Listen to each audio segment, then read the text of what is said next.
Donald Trump a franchi un nouveau cap dans le cadre de son initiative interventionniste au Nigeria. Cette semaine, c'est l'AFRICOM qui nous annonce le déploiement d'un petit effectif de troupes militaires américaines sur le sol nigérian.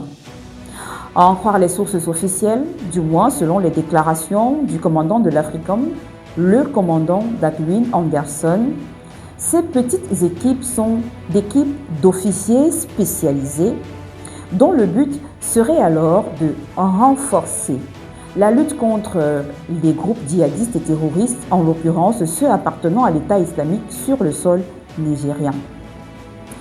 Pour ceux qui suivent cette actualité depuis le début, vous conviendrez avec moi, nous serons ensemble d'accord ici, que finalement le plan inavoué du président américain Donald Trump, qui est celui d'imposer une nouvelle base militaire américaine au Nigeria, prend progressivement forme. Vous savez, le mode opératoire occidental est déjà connu. C'est un mode opératoire habituel, un schéma classique d'occupation qui consiste tout d'abord à se créer ou à se trouver un alibi. Cet alibi, par la suite, va permettre à ces puissances de justifier la présence de leurs forces militaires sur le sol d'un pays étranger.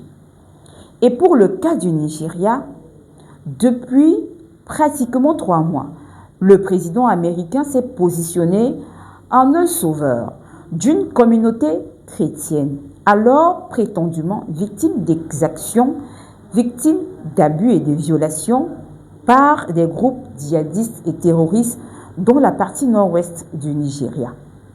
Au mois de décembre dernier, Donald Trump va effectuer ce qu'il va considérer comme une forme de dénonciation. Il va alors envoyer un message aux autorités et au gouvernement de Bola Tinubu, du président nigérian. Ces accusations consistent justement à dénoncer, je mets entre guillemets, la présence de ces groupes appartenant à l'État islamique qui attaquent systématiquement des communautés chrétiennes, procèdent à des enlèvements, à des tueries, à des violations, à des abus de toutes formes et de toutes sortes. Très vite, le gouvernement nigérian va démentir toutes ces allégations américaines. Cela ne va pourtant pas empêcher Donald Trump, le 25 décembre 2025, de procéder à une frappe dans la région du Nord-Ouest, au Nigeria. Il y a pourtant quelques jours que le gouvernement de Bola Tinubu avait démenti les accusations américaines, mais très vite, Bola Tinubu sera le premier à effectuer une sortie à la suite de l'attaque ou de la frappe américaine.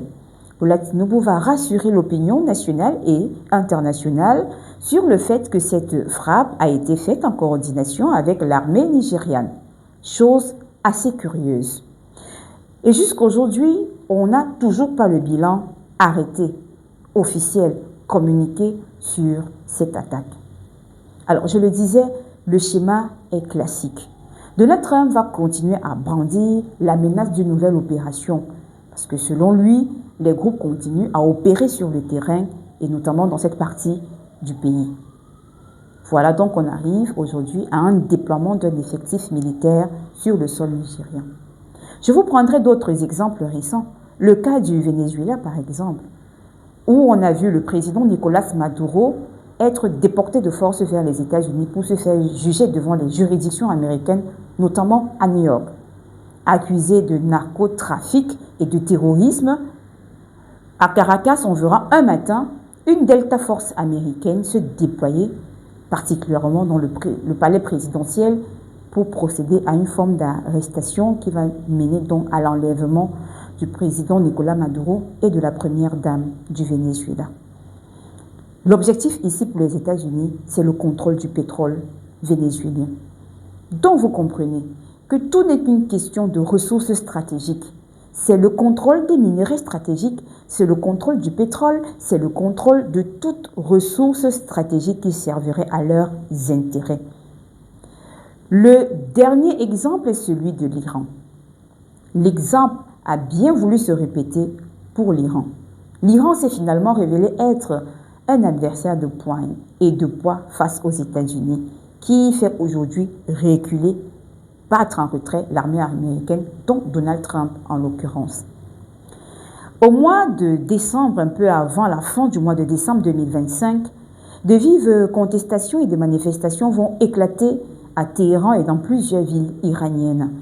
Le coût de la vie chère, l'inflation va atteindre les 60%. Les Iraniens vont pratiquement se sentir étouffés et donc des manifestations et des vives vont démarrer. Très vite, les médias mainstream occidentaux vont faire, comme à leur habitude, de la récupération du narratif. Ils vont qualifier l'intervention de l'armée ou du moins de la police iranienne pour contenir les manifestants de répression barbare des manifestations.